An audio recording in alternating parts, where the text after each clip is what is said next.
Talking points in that match, a huge 3 points for you. Where do you start with your analysis? Now where you end with huge 3 points, because that's what matters in football. We've played many games this season where we deserve more than we got. Today I think it was fair to say it was an equal game. It could have ended up differently as well. But we kept on fighting even after conceding a difficult goal to take. But we kept fighting, and in the end we were able to score the third. The real positives, you look at the fact that Isak got a goal here, first time in 2026, and you also look at Freddie Woodman's performance, the fact that Andy Robertson gets to score in front of the home crowd. I mean, what delighted you most about all of those? No, there was a lot more to like. A great goal from Florian. Work rate. We created maybe a bit of our own luck as well, because they were a few times very close to scoring a goal, but we defended really well. And as you said, Freddie had an unbelievable game, made a lot of saves. Robbo scored a great goal. Alex scoring his first at Anfield this season. You can hardly imagine me saying this because we're in April now. Yeah, end of April. And I'm telling you, our number 9 scored his first goal at Anfield, so that tells you how much bad luck he has had this season. And as a result of that, we as a team as well, not being able to play him as much as we would love to play him. But he has his first at Anfield, and that's a positive thing. You are clawing those points, you're climbing the table, you're now level with United and Villa on points. It feels, Arne, like goal difference could play a huge part, and is that something that you're emphasising right now? Now, the first emphasis is I emphasize on the fact that we need to win our games, and that's the main aim we are having. And of course, you always want to win by as much margin as you can. But I think today wasn't about thinking about the goal difference. It was all about fighting really hard to get the game, to get the win over the line, and that's what the players did, and therefore they deserve a lot of credits. It wasn't always the best. It wasn't that we were completely outplaying them, not at all. It was a very tight and close match. But we've played a lot of them against them, and 2 out of the first 3 times we were on a bit the unlucky ones, and I think today they were a bit unlucky. I know it's too early to say on the prognosis for Mo Salah, but it was quite a concerning moment when he grabbed his left hamstring.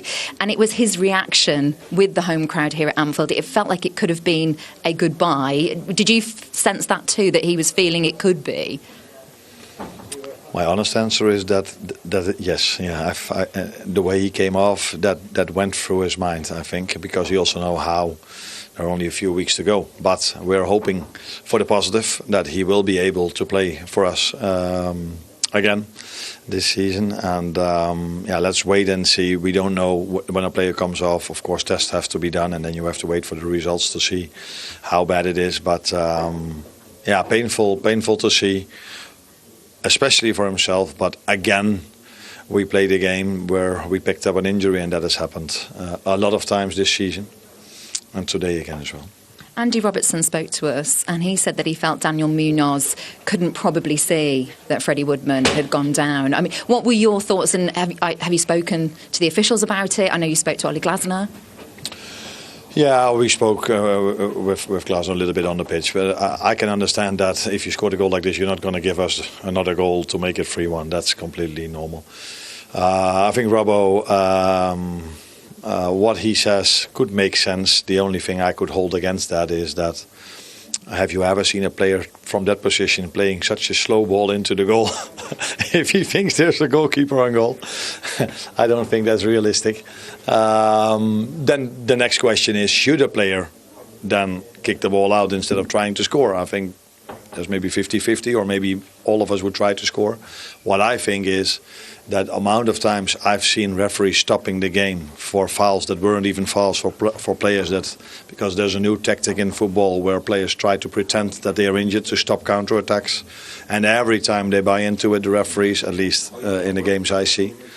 And for the so many times this season when my player is injured, they don't stop the game. Man United at home, 5 stitches for McAllister, and Michael Oliver kept the game going, and we conceded a goal. Conor Bradley on the floor, Arsenal away, and the referee doesn't act, and he was being pushed out. So I think in general, I hope that teams and referees at a certain moment start to understand that if a player of us is on the floor, that's 99 out of 100 times. Not that we simulate that there's a foul, but something serious might happen. But on the other hand, they play so many games and they see so many times the opposite of what I'm just saying happening, that it becomes a tactic to stop the game by pretending that you're injured. Well, Alex, congratulations. We dug really deep for that as a team. Yeah, of course. Crystal Palace is a good competitor, and it's never an easy game. I think we played well today, big parts of the game, and maybe it shouldn't have had to be like nervy at the end, but I think we played good and really good from the lads as well to manage to get the third. They've done so well for clean sheets. I think they're only third to the top two teams, so you knew the chances might be few and far between and had to be patient when they come along, really.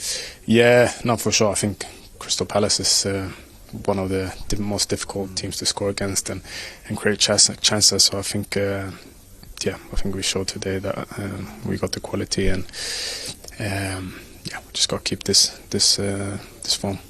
Talk us through your goal. Mo did brilliantly for it, didn't he? But it was almost a wayward shot from Alexis McAllister that you managed to get under control. What was going through your mind when that was all going on? I don't know, but I felt like that shot was not going in. Yeah. So I kind of intercepted it, it became a good touch, and then managed to put it in the back of the net. So it feels wonderful, I imagine, for you to score the goal, but first one since the leg break, it feels like a big moment that for you. Yeah, for sure. I've been, battling, getting back to full fitness, and obviously scoring a goal is probably the best way to finding your form again. But yeah, obviously I'm really happy. Is it just a matter of sharpness that? Where are you kind of feeling on the scale now? Because those minutes have been incrementally climbing for you, haven't they? Yeah, I think there's probably been more minutes than maybe there should have been, because when I came back there was a lot of games and it was a tight schedule, so you kind of have to adjust to the situation we're in. But luckily, it's been going well, and I feel good and better for every game. So I'm happy for that. Take us to the other end of the pitch. What a performance from the goalkeeper today. It's so much drama involved in him being here in the first place. He does ever so well at Everton, but to have the moments like he had in this game today was quite surreal. Yeah, no, I think he did absolutely brilliant. I think it's never easy to come in, especially in a position like him where you kind of had to be ready, but it's not often that you get the chance. So I think it's really big from him to be able to put on a performance like this, and I think he deserved the clean sheet. But yeah, really big performance from him. And bravery as well. It looked as though at one stage he was going to have to come off, and then the fourth choice goalkeeper gets ready to come on. He probably didn't realise there was going to be a moment like that either. Yeah, I think that's the difficult part of being a goalkeeper, because you never know when the chance is coming, and you always got to be ready. But yeah, I think. We're really happy for that. Just finally feels like a big moment, that, doesn't it? We go up into fourth, very close now between us and Man United in third place, and that step was a big one towards Champions League football next year. Yeah, for sure. It's still obviously really tight in the table, and everything can happen, but I think we put ourselves in a good position to attack these last couple of games. Well done, mate. Thank you. Appreciate it. And I think, Tim, when the newspapers, when the media reflects on this later today and, of course, heading into tomorrow, I think a lot of the talk's going to be about Mo Salah, because he came off what looked like a serious hamstring injury. Lindsay Hooper did ask him the question about what it's looking like for him in terms of whether that could be potentially the last time we see him in a Liverpool shirt. And Arne said, to be honest, it could be. From what you saw, have we seen perhaps Mo Salah for the last time in a Liverpool shirt? I think so. 400 and out for Mo. What a 400 it's been.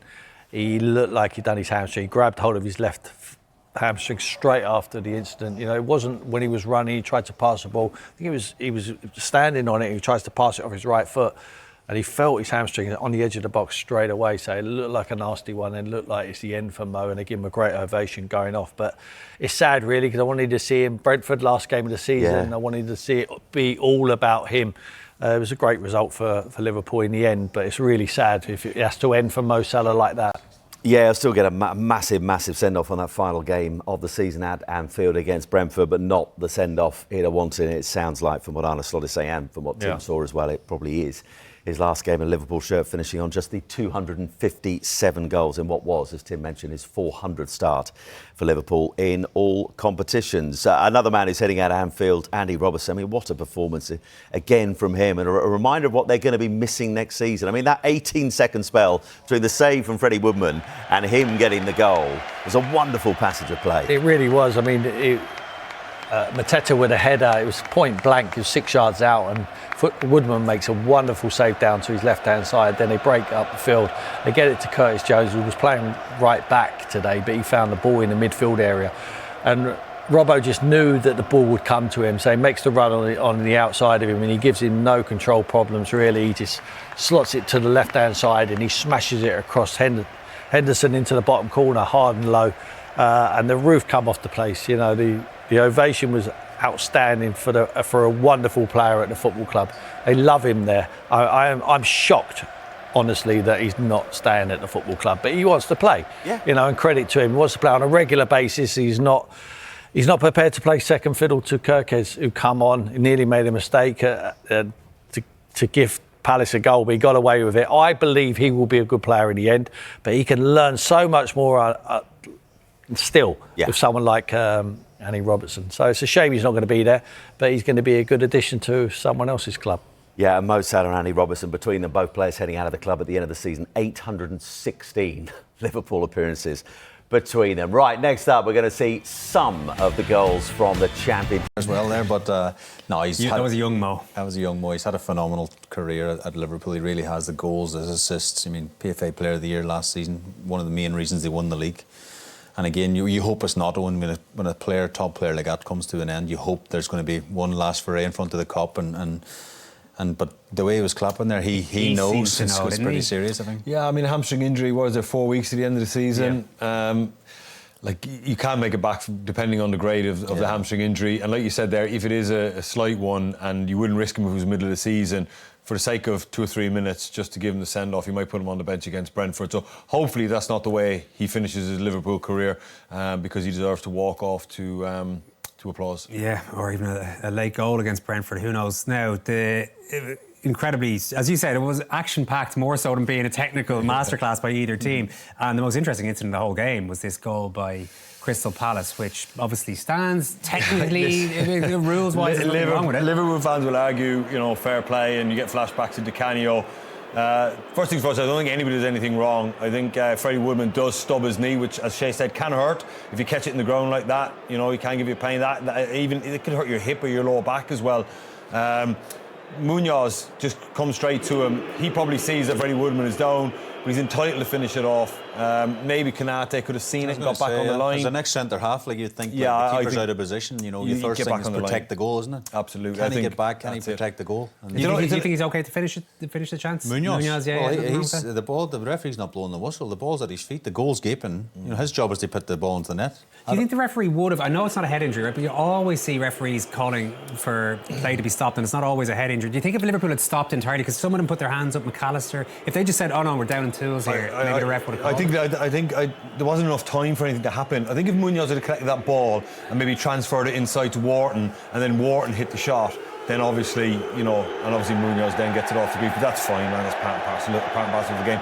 If Munoz would have transferred it inside to Wharton, and there was a few seconds. That one, Damien. You're saying it's fine. I mean, look, he looks like a tough enough kid. Yeah, you're always going to get it. So, it just happened so quick, and unfortunately, it's just a football incident, and you got to get on with it. I think if there was any serious, real injustice, I think Glasner would have got the message on to his players to let Liverpool score. Now, the referees played by the laws of the game, but if there was really something that they were unhappy with, they would have just kicked off Liverpool and stuck it into the empty net. So they felt, it was a goal. There's lots of things at play there as well. I mean, how many times have we seen players go down holding their head to stop counter-attacks and things I genuinely don't like think Freddie Woodman was doing that, but you can see he really twisted his knee. But he's a badly. victim of that people don't want. Yeah. Some younger viewers might know who Paolo Di Canio is, Damien, but he a famously hot-headed player who was known for a lot of things, some of them controversial. But in that case, he literally caught a ball was crossed in, keeper was injured, and he had a chance of scoring. He actually caught the ball and said, I think he got a FIFA award for that. But he did also push over a referee at Hillsborough. There are a few other things In the water for that. Yeah, all right then. Let's talk about the Strand Larson chance, Shay. This is at 2-1, so there's a chance to equalise. Question of offside, obviously. Major Questionable offside, but the linesman, to be fair, didn't give it. Went out for a corner, but it was a really big chance. 2-1, as you say, in the scoreline. Palace today will go back to an equaliser here. They probably would have just sort of parked the bus a bit more and got away with the draw. But how unlucky can Strand Larson be? He hits both posts. You'll see the replay here. It's a really good run from him. Looking at this angle, it would have went to VAR, of course, and we think it might have just been his left foot, might have been offside there, perhaps. But at the same time, take nothing away from. I suppose you need a bit of luck as well as a striker. Gets it past Freddie Woodman, hits one post, hits the other post, and then Van Dijk just mops it up. But big moment. Oh, if it had went to 2-2, I'm not sure Munoz would have got out of the place in one piece, to be honest with you. The very fact it went to 3-1, everyone's prepared to let it go. But if that would have went in and counted, I think that Munoz would have been escorted off the pitch. If Palace had got that as well, would you have said they were decent value for it overall? Like, Palace might be kicking themselves, or Liverpool just about deserved to Liverpool just about. Palace played very, very well, and they can take an awful lot back down the road to London with them into their game on Thursday night. It was a really good performance from them. They will argue the toss, but it wasn't a high quality game, and Liverpool probably just deserved it. There's a big question, Shane, now about the rebuilding job in the summer and what players are brought in. But I think a big part of getting that right is actually getting the most out of the players they brought in last summer. Isak obviously got a goal today, which was great. Ekitike is out for a long time, unfortunately. But Florian Wirtz is a player who has shown in flashes what he can do, and it's maybe one of his best moments I've today. said it all season, actually, and at times, people are criticising that, he has been creating the chances, and then the guys who's creating the chance for, he's not putting the chance away. This goal, just to talk about this goal before we talk about Wirtz. I love it. I love it about it as well. After he strikes it, he knows after he hits it, it's going in the net. Watch the way he just keeps running. I just love that, the technique. Watch this angle. It's a brilliant angle from the cameraman. Look at that. It's pure, it's sweet. It's just fading into that post, and this guy's got sheer quality. I really believe he has. He has been creating chances all season for players. They've not been putting them away, and then it goes down. He's only had X amount of assists because the people's not putting them away. But I do think you build your team around a player like him. He's a top player. That's exactly what I was about to say. Next year, wherever you're going with this team or wherever you see the rebuild, he's got to be like the central pillar of it, because he's that good a football player. He's that technically gifted, and I think that he's had a tough opening year. Numbers aren't too bad, but I think next year could be his breakout year. Okay, so Liverpool looking all right. Are you feeling any differently about them than pre-match? No, I still think there's something quite not right with this team. They're too slow for me. There's not too many passes go square, too many passes go backwards. Too many times in the first half, Palace drop into their shape and Liverpool are just keeping the ball, and then they end up going long. So there needs to be some changes. Perhaps it'll be with players, but they're just too one-paced. And I understand that in possession they want to retain the ball and be calm. But then I think that seeps into out of possession as well, because they're not ferocious out of possession. They don't press. They don't win the ball back high up the pitch. They don't create a cauldron at Anfield. Quite comfortable for Palace the opening 33 minutes until the first goal, and I think that needs to change if you're going to win the league. Yeah, well, maybe if Daniel Munoz plays there every week, then they'd get the crowd going for sure. Shay, cracking stuff. Thanks so much, Damien. Brilliant stuff. We've got to head off because Munster against Ulster is coming right up. Take care. We'll see you soon. Liverpool run out 3-1 winners over Crystal Palace thanks to goals from Alexander Isak, his first since coming back from injury, Andy Robertson, and right at the end of the game, Florian Wirtz. And it means this for the Premier League table at the top. The Reds have moved up to fourth. That means they are above Aston Villa this evening, who lost 1-0 against Fulham earlier on today. Liverpool now 8 points clear of Brighton in 6th place.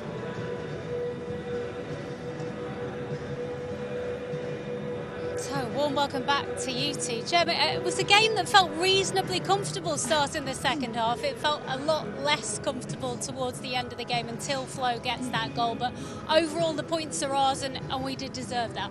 Yeah, I think definitely they started off really well. I think the first half we were very much in control. I think there was probably always going to be an element when the game opened up. It probably suited Palace a little bit more than Liverpool. I think a couple of changes, a couple of stoppages probably disrupted the control that Liverpool did have. A little bit nervy. Obviously there was moments at both ends, but I think in the end definitely it was a deserved 3 points for Liverpool. Yeah, you could feel Anfield collectively breathe a huge sigh of relief, I think, when Florian Wirtz scores in the 96th or 97th minute, I think it was, Jace. Because I agree. It was a bit nail-biting before that, wasn't it? Yeah, I agree with that. I think it's important to give a balanced reflection of the game, and listening to John's summary there, he said a draw. I think that would have been slightly disappointing, but It wasn't a great performance. It lacked a bit of cohesion at times. It was a bit open at times. We did give Palace maybe too much respect, and they created numerous opportunities, certainly in the second half, and it did become nervy. And the Wirtz goal right at the end, settled everything down, and we took the points. But do you know what? At this stage of the season, the importance of the game, getting that gap as well, I think I'd go points over performance. I'd like a bit of a swashbuckling performance, a dominant, possession-based, creative performance. But sometimes you don't always get what you want. And today, it wasn't a performance, it was about the points. Yeah, the players coming off their tough scenes in terms of the heat jam that they had today. It was over 20 degrees out there at one point. But all the talk, let's get straight to it, will be of Crystal Palace's goal. They choose to play on. Despite the injury to Freddie Woodman, the players in the whole of Anfield, I think, up in arms at the fact that the game wasn't stopped. What was your take? Yeah, I think obviously when the goalkeeper goes down, it's a huge disadvantage for the team. I think he's come out, he's made a brilliant save, and I think in the motion of doing that, it's clear that he's really hurt his knee. And I think obviously the Liverpool players are very frustrated. Obviously plays carried on, and Crystal Palace have played to the whistle. They've carried on playing. I think probably in any situation you have to say, you have to play to the whistle as players. Obviously sportsmanship comes into it in terms of there is a goalkeeper injured, but I think, it's unfortunate for Liverpool, and I think that really probably riled the players up a little bit in terms of how they acted towards that. But I do think it did affect kind of the moment in the game. Yeah, by the rules of the game, they did nothing wrong, Jace. By the spirit of the game, maybe they did. Yeah, first and foremost, it's glad that Freddie's up and about, and he carried on the game, and there was no harm done. When he did go down, we feared the worst, didn't we? We had the screens, didn't we? And we feared the worst, the way he planted his leg and his knee, and then obviously the impact of the ball and stuff, and we didn't quite know. But he was up and about. But we've seen it in the past, haven't we? I mean, I was involved in a controversial moment where Robbie Fowler jumps over David Seaman at Arsenal. The referee gives a penalty. Robbie gets up and says it's not a penalty. He didn't touch me. The referee, I think it was Gerald Ashby, he gives the penalty and it's saved, and I end up putting the goal in. It was my first Premier League goal, so I'm, for this sportsman thing, I'm not Maybe you're the wrong person to. Yeah, but then obviously the most famous was obviously against Everton, wasn't it? It was Gerrard, the keeper, and Paolo Di Canio. He gets injured, goes down, Di Canio catches it, and it kind of like maybe set a trend on how we should see sportsmanship. But in Munez's defence today, I don't think he was aware of what was going on. For him, it's an instinctive. I think the area of the pitch it happens in, if that happens higher up, the ball's probably just going off the pitch. But I think the area of it, you're not actually probably paying attention to what's going around. The ball's come to him, and he's, it's a great finish. It is a great finish to credit him. But as you say, I suppose it is that instinctive nature as a player that you are just going to do that. But you can also understand why the entire stadium's up in arms at what they've just seen. I get it as well, and maybe had we been, let's say we were 4-0 up and he puts it in, I don't think there would have been as much commotion about it. I think because it was 2-0, then it goes 2-1, and then everything gets nervous then, doesn't it? And we know the importance of what we needed today. So, it all played into the narrative of what happened, but I'm with Gemma there. I don't think he really knew what was going on. I don't think he's certainly not focusing on what Freddie Woodman's done. He mightn't have even seen the arm go up. He mightn't have seen any kind of reaction from Woodman, and it's a fantastic finish. He had a lot of work to do.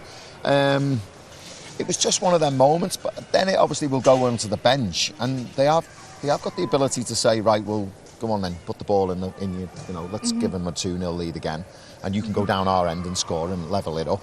But they didn't want to do that, and they're in their rights to do it, and it's how you take it and your interpretation. I suppose it's all okay because it finishes 3-1 and it doesn't really matter. No. If we were sat here analysing a 2-2, we might feel a little bit differently about it, Jeff. Yeah, I think I remember saying in the first half it's a good job we kind of got that second goal, just because they were starting to come back into it, and it gives you that, it's still a vulnerable scoreline, but I think it still gives you that little bit of cushion, and I think that was almost kind of something out of nothing, that chance. I think the whole stadium was kind of quiet.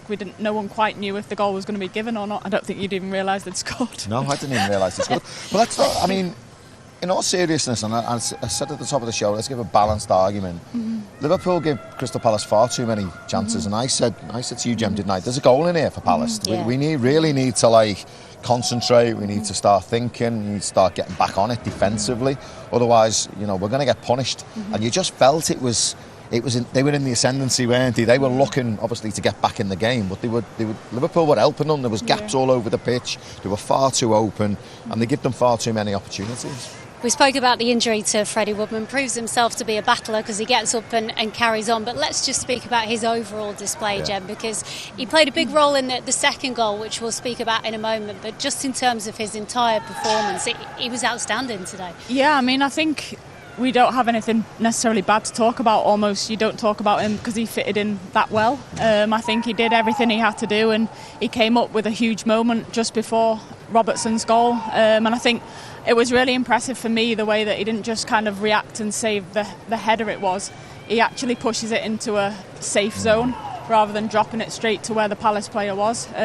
So I think, I mean, I'm no goalkeeper expert, but I think being a defender, you can kind of appreciate where the goalkeeper, they don't just save it, but they also push it away from the danger zone. So I think for me, I was really impressed with him. His kicking was very good. And I think, you know, he came up with some big saves in some big moments as well. It looked like he'd been in goal forever, hadn't it? He was confident. He didn't have a lot to do before the big save Gemma touched on, but that really would have helped his confidence. Crowd went up, and then obviously, you know, we pushes it into a safe place, which is great.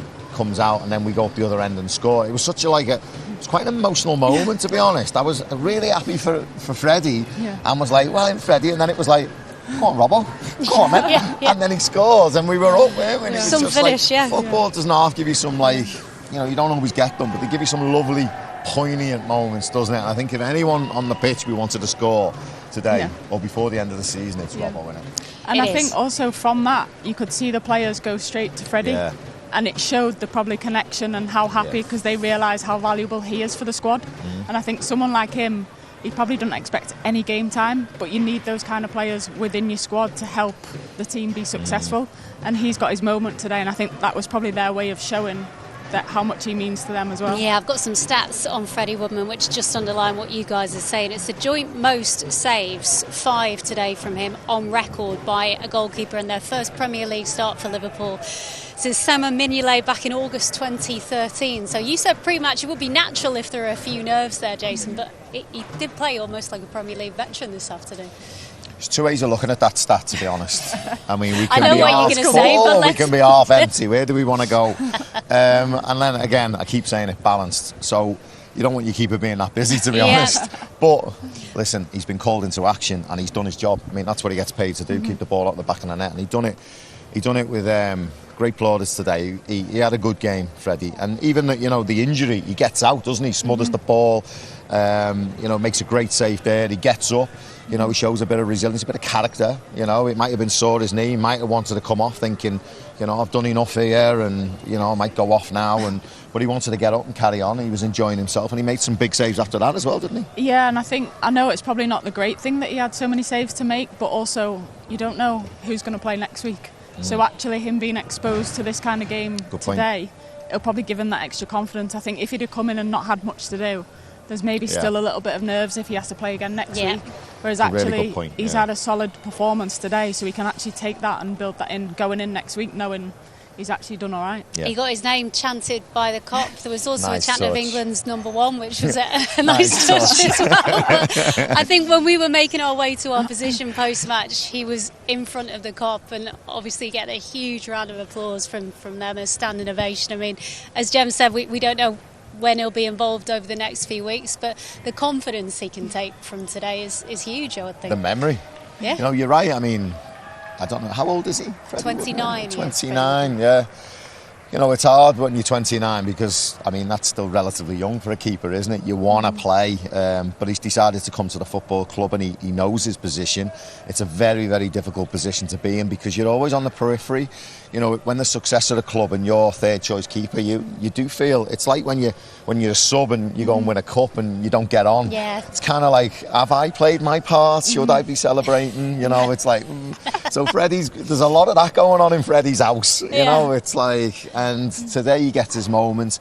And, like Gemma said, should we go on to bigger and better things, as in cups and winning leagues, Freddie will feel part of it because he's now, he's played, he is part of it now, and it's great. But the sad thing is, and I said it about Quaveen Kelleher, at this football club, we've got the #1 goalkeeper in the world. I mean, it's so tough to get in. Can I say as well, you might have seen on social media that Alisson was watching on today and Brilliant. absolutely cheering him on I from can the imagine that, sidelines. yeah. It was a That's really class. emotional moment. But